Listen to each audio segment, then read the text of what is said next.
আলাইকুম, সবাই কেমন আছেন? আলহামদুলিল্লাহ, আপনাদের দোয়া আমি অনেক ভালো আছি। আজকে আমি আম নিয়ে হাজির, কারণ আজকে আমি আম দিয়ে বানাবো আমসত্ত্ব। তাই আমি পাকা আম নিয়েছি, কিন্তু কাঁচা আম নিয়ে নিই। আমি আমটি কেটে এবং হাত দিয়ে ডলে নিয়েছি। এখন আমি আমগুলোকে আবার জালিতে ছেঁকে নিব, কারণ আমি যে একটা আশ্বাস থাকে সেটা ফেলে দিব। জালিতে ঢেলে দিলাম।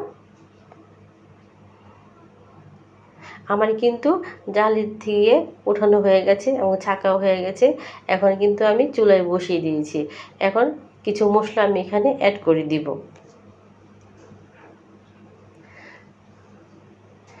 পাকা আম যেহেতু দেখতেই কিন্তু খুব সুন্দর লাগতেছে, একটু গোলমরিচের গুঁড়া দিয়ে দিলাম, শুধু জাস্ট ঘ্রাণের জন্য। মরিচ গুঁড়া এটা ঝালের জন্য। যারা টক খেতে চান, ঝালটা না খেতে পারেন, তারা কিন্তু মরিচ না দিলেও চলবে এখানে। তবে আমি একটু ঝাল খাবো বলে একটু মরিচ দিয়ে দিলাম চিনি স্বাদ মতো। স্বাদ মতো বলতে পাকা আম যখন, তাহলে চিনির পরিমাণটা কিন্তু খুবই কম।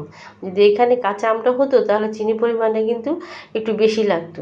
যেহেতু আমার পাকা আম, তাই চিনির পরিমাণটা খুবই কম। এখন কিন্তু অনবরতই লাগতে হবে। এখন একটু লেড়ে দিলাম।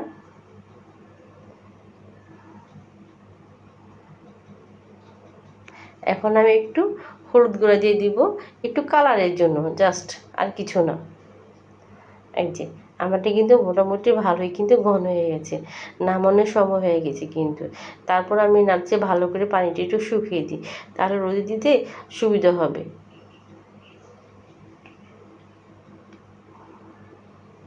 এই যে আমার কিন্তু পুরোপুরি হয়ে গেছে।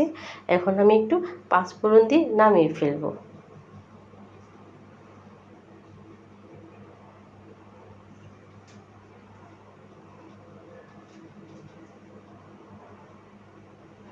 দিয়ে দিলাম পাঁচফোড়ন। পাঁচফোড়ন দিয়ে আমি বেশিক্ষণ কিন্তু রাখবো না, সামান্য একটু নেড়ে চেড়ে নামিয়ে নেব। যেহেতু আমটা আমার শুকিয়ে গেছে, নাহলে আবার লেগে যাবে।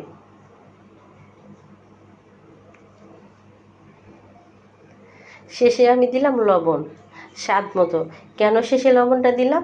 কারণ আমটা জাল দিতে দিতে শুকাতে হয়। তো শুকায় গেলে কিন্তু তখন লবণটা যদি তখন দিতাম, তাহলে পরিমাণটা আমার উলটপালট হয়ে যেত। এই জন্য আমি শেষে দিলাম, যাতে আমার লবণটা উলটপালট না হয়। আম অনুযায়ী লবণটা যেন দিতে পারলাম। আমার কিন্তু আম যেহেতু হয়ে গেছে, দুইটা স্টিলের এরকম প্লেট নিয়েছি, আর প্লেটের মধ্যে কিন্তু আমি একটু তেল মেরে নিয়েছি। এখন আমি পুরো প্লেটে সুন্দর মেখে নিব। এই যে দুটো কিন্তু হয়ে গেছে, পাতলা পাতলা করে দিয়েছি। এখন হলো রোদে শুকানোর পাল্লা।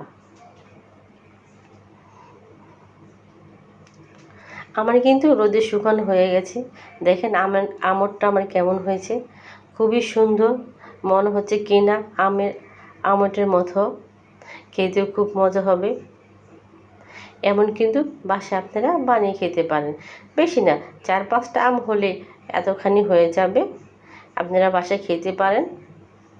কেমন হলো অবশ্যই কমেন্ট করে আমার জানাবেন। সবাইকে অনেক অনেক ধন্যবাদ। আসসালামু আলাইকুম।